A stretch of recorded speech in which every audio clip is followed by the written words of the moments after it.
اور یہ مسئلے جو ہیں ان کو دونوں پارٹیوں کو اصل مسئلہ جو درپیش ہے کہ اب یہ جیل چلے گئے، ان کے پیچھے لوگ نہیں آئیں گے، کرپشن کے پیچھے کوئی آدمی نہیں آئے گا جی، کوئی آدمی، یہ ساری مہنگائی، ساری چور بازاری، لوٹ مار جن کی وجہ سے ہوا، آپ دیکھ لیں اگر یہ جاتے ہیں، یہ نہ ہو کہ کل آپ کہیں کہ یہ جیل جاتے ہیں، اگر ان کیس یہ جیل جاتے ہیں، آپ دیکھیں ان کے لیے کوئی نہیں نکلے گا، پیپلز پارٹی کا جو سالڈ اور ذمہ دار ورکر ہے وہ بھی نہیں نکلے گا۔ شیخ صاحب ایک کمال بات ہے، یہ عجیب طرز کی سیاست ہے کہ کابینہ کا ایک وزیر یعنی شاہ محمود قریشی صاحب خط لکھ رہے ہیں اپوزیشن ممبران کو کہ بیٹھیے قومی معاملات پر مشاورت کرنی ہے، آپ کابینہ کے ممبر ہیں، آپ سارا دن اپوزیشن کو لتاڑتے رہتے ہیں اور وہ بھی ان کے سربراہان کو لتاڑتے ہیں، یہ کون سا رنگ ہے سیاست کا؟ دیکھیں میری سیاست کا پیٹرن اسی قسم کا، اور میں کوئی پی ٹی آئی کا حصہ نہیں ہوں جی، میں عمران خان کا اتحادی ہوں، دوست ہوں، لیکن مجھ پہ ان کی سیاسی کیا کہتے ہیں پالیسیز نافذ نہیں ہوتی۔ میں جو دیانتداری سے بات سمجھتا ہوں وہ کہتا ہوں، کسی کو اچھی لگے یا بری لگے، شاہ محمود جانے اور عمران خان جانے، نہ عمران خان نے مجھے کبھی کہا ہے اور نہ ہی میں سمجھتا ہوں کہ میں کوئی اتنا کسی کی سننے والا پولیٹیکل ورکر ہوں۔ شیخ صاحب کچھ دیر پہلے آپ نے بڑی دلچسپ بات کی تھی جہادی کے حوالے سے یا فیض آباد کیس کے حوالے سے، لیکن سب سے پہلے میں ذرا حافظ سعید صاحب کی بات کر لوں۔ آپ کا تعلق رہا ہے حافظ سعید صاحب سے، اب حکومت پاکستان کا یہ فیصلہ ہے کہ ان کے زیر انتظام یعنی حافظ سعید صاحب کے زیر انتظام جتنے ان کے فلاح انسانیت فاؤنڈیشن ہو یا جماعت الدعوہ، ان کو بین کیا گیا، ان کی املاک کو حکومت نے اپنی تحویل میں لے لیا۔ آپ حکومت کے اتحادی ہیں، کابینہ کا حصہ ہیں، آپ حکومت کے اس اقدام کی حمایت کرتے ہیں؟ دیکھیں میں حکومت میں ہوں اور اس پر میں نے تبصرہ نہیں کیا تو اس کا مطلب میں خاموش ہوں اس پر۔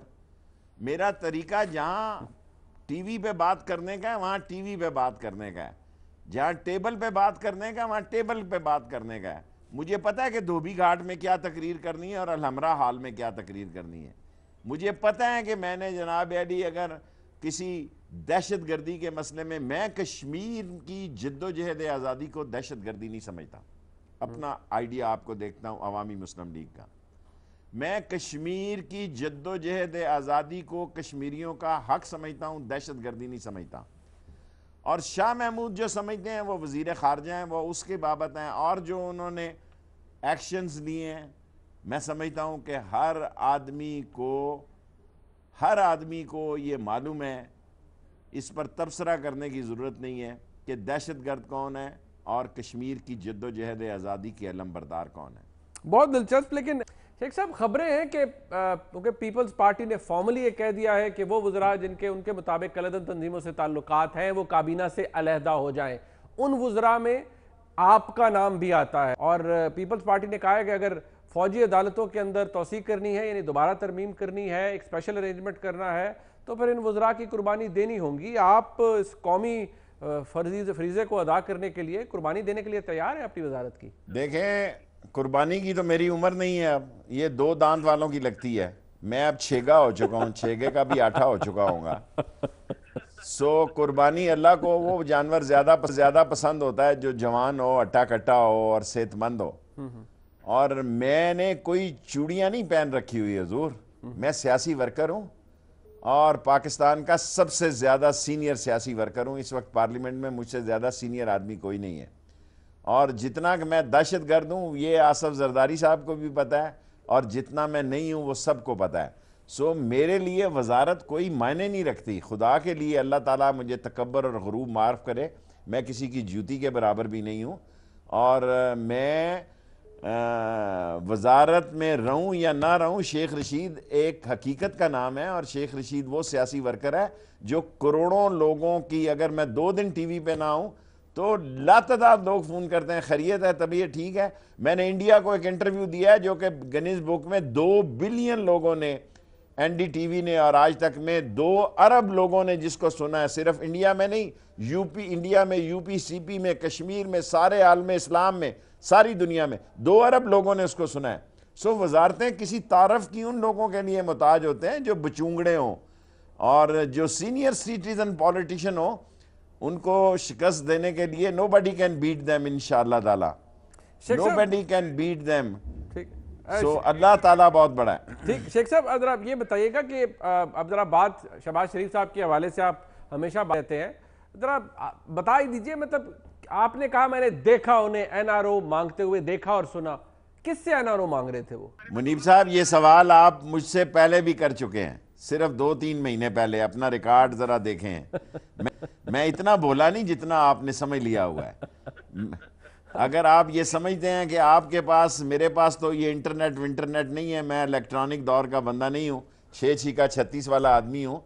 لیکن مجھے یاد ہے آپ نے یہ مجھ سے سوال کیا تھا. میں نے یہ کہا کہ اگر شہباز شریف جیو پہ ہی آ جائے جی تو میں اپنی سیاست داؤ پہ لگاؤں گا اور یہ بتاؤں گا کہ وہ این آر او مانگ رہا. دیکھیں میں نہ نواز شریف صاحب کو سنا ہے، نہ میں بچیوں کے بارے میں بات کرتا ہوں، نہ میں نے کبھی مریم نواز صاحبہ کے بارے میں بات کی ہے، نہ بختاور نے بیان دیا ہے، نہ اس کے خلاف میں نے. اگر سیاسی طور پر بلاول نے بیان دیا ہے تو میں نے بیان دیا ہے، ورنہ میرا دل نہیں کرتا کہ میں بلا وجہ بیان دوں. سو جس کو میں نے دیکھا اور سنا ہے اس کا کہہ دیا ہے کہ ہاں میں 9-10 سال سے جھوٹ نہیں بول رہا، اور میرا عہد ہے کہ میں مر بھی جاؤں جھوٹ نہیں بولوں گا، کہ میں نے دیکھا اور سنا ہے اسے این آر او مانگتے ہوئے. بٹ شیخ صاحب آپ نام نہیں اگر بتانا چاہ رہے، مطلب اس سے تو 2 ہی باتیں نکلتی ہیں کہ آپ کس کو فائدہ پہنچا رہے ہیں؟ شہباز شریف صاحب کو، کیونکہ ان کو فائدہ پہنچانے سے آپ کو کوئی فائدہ تو نہیں ہوگا، یا آپ نہیں سمجھیں کہ ان کو فائدہ پہنچے، تو آپ بچا کس کو رہے ہیں؟ شہباز شریف کو یا کسی اور کو؟ میں اپنی سیاست کو بچا رہا ہوں بھائی، میں اپنی سیاست کو بچا رہا ہوں، ورنہ ان محفلوں اور میٹنگوں میں مجھے نہیں بلایا جائے گا جہاں یہ باتیں ہوتی ہیں. شیخ صاحب آپ نے کہا کہ عمران خان صاحب نہ ڈھیل دیں گے نہ ہی ڈیل کریں گے، لیکن دوسری طرف آپ نے ہی کہا کہ شہباز شریف صاحب کی گوٹی فٹ انہوں نے کر لی ہے، گوٹی فٹ ہو گئی ہے. اب یہ دونوں بیانات ہیں، کس پہ اعتبار کیا جائے؟ کیونکہ آپ ایک طرف کہتے ہیں نہیں جی کوئی ڈھیل نہیں، پرساد کہتے ہیں گوٹی فٹ ہو گئی، ان کے معاملات درست ہو گئے ہیں، تو کس پہ اعتبار کریں؟ بڑا مشکل سوال ہے یہ آپ کا، کیونکہ شہباز شریف کی پوزیشن ڈاواں ڈول ہے کہ نواز شریف سے وہ کچھ منوا نہیں سک رہے جی، اور وہ نواز شریف کی سیاست سے ایک الگ سیاست کرنے کے خواب دیکھ رہے ہیں، اور اس میں گوٹی جتنی فٹ ہو رہی ہے اس سے میوزک نہیں چل رہا جی. نہ گوٹی پوری اندر ہے نہ باہر ہے جی. وہ ہوتی ہے نا بعض، وہ کیا لگاتے ہیں بیچ میں، کیا انہیں آپ کہتے ہیں، یو ایس کیا کہتے ہیں جی، وہ یو ایس بی جس سے وہ ریکارڈنگ شروع ہو جاتی ہے، یو ایس پی جو لگتی ہے نا، وہ تھوڑی سی یو ایس پی اس نے ڈالی ہوئی ہے، اس کا خیال ہے کہ ادھر بھی چلے گی، اور نہیں ایسا نہیں ہو رہا جی. سو میرا خیال ہے یہ نہ ہو. گوٹی فٹ نہیں ہوئی، فٹ کرنے کی پوری کوشش میں ہے، کبھی آدھی گوٹی اندر چلی جاتی ہے، کبھی پھر باہر آ جاتی ہے. ایک صاحب آپ ہلکے کی سیاست کرتے ہیں، ذرا اس طرف آ جاتے ہیں. آپ ہلکے کی سیاست کرتے ہیں، لوگوں کی نبض پہ ہاتھ رکھتے ہیں، مہنگائی کا معاملہ ہے، گیس کے بل، بجلی کے نرخ میں اضافہ ہوا ہے، آپ ہلکے میں جاتے ہیں، لوگ خوش ہیں اس حکومت سے، آپ مطمئن ہیں؟ کیونکہ آپ جب کابینہ کے اندر جاتے ہیں تو یہ پتہ چلتا ہے کہ آپ نے کئی دفعہ پرائم منسٹر کو کہا ہے کہ یہ غلط ہو رہا ہے، لوگ آپ سے جھوٹ بول رہے ہیں، یہ لوگ مروائیں گے آپ کو، اور اتنی زیادہ انفلیشن یا مہنگائی حکومت کے لیے نقصان دہ ہے. دیکھیں میں آپ کو ایک بات بتا دوں، عمران خان بہت محنت کر رہا ہے، اور میں واقعی 1 سیٹ کا وزیر ہوں، 1 سیٹ کا ممبر ہوں، لیکن وزارت میرے کوئی گلے کا ہار نہیں ہے جی. وزارت میں رہتے ہوئے حقیقی بات جو عمران خان کو نہ بتائے، میرا خیال ہے وہ اس کا دوست اور ہمدرد نہیں ہے. میں آج بھی یہ بات کہی ہے کہ خان صاحب جو لوگ اقتدار کے ہوس میں غلط مشورے دیں، غلط باتیں کریں، وہ آپ کے دوست نہیں ہیں. یہ بھوکے ہو سکتے ہیں میری طرح وزارتوں کے، لیکن سچا آپ کا دوست یہی ہے. دیکھیں انہوں نے، نواز شریف نے، آصف زرداری نے اتنا لوٹ مار کی، اربوں 6 بلین کا روز سود ڈالا، بجلی کا اتنا خسارہ کر دیا، گیس کا اتنا خسارہ کر دیا. یہ کوئی حکومت کرنا اتنا آسان کام نہیں ہے جی. یقیناً بجلی کے بلوں اور گیس پہ لوگ خوش نہیں ہیں. اگر آپ یہ سمجھ رہے ہیں کہ میں نے کیبنٹ میں یہ بات نہیں کی تو سب سے پہلے یہی کی ہے. لیکن اب اس کا توڑ بھی لا رہے ہیں. جو بجلی کے بل غلط ہو گئے اس کو ہم مختلف 3 قسطوں میں 30 جون تک واپس کر رہے ہیں لوگوں کے. اس میں بھی 2-4% میرا، میں زیادہ شو نہیں مارنا چاہتا، کریڈٹ نہیں لینا چاہتا، اور میں عمران خان کا مشکور ہوں کہ وہ میری بات سنتے ہیں اور اس کو وزن دیتے ہیں. سو آف کورس بجلی سے لوگ خوش نہیں ہیں، گیس سے لوگ خوش نہیں ہیں، مہنگائی سے خوش نہیں ہیں، لیکن یہ کیا سارا آصف زرداری اور نواز شریف نے ہے. عمران خان کی حکومت کا اس میں کوئی عمل دخل نہیں.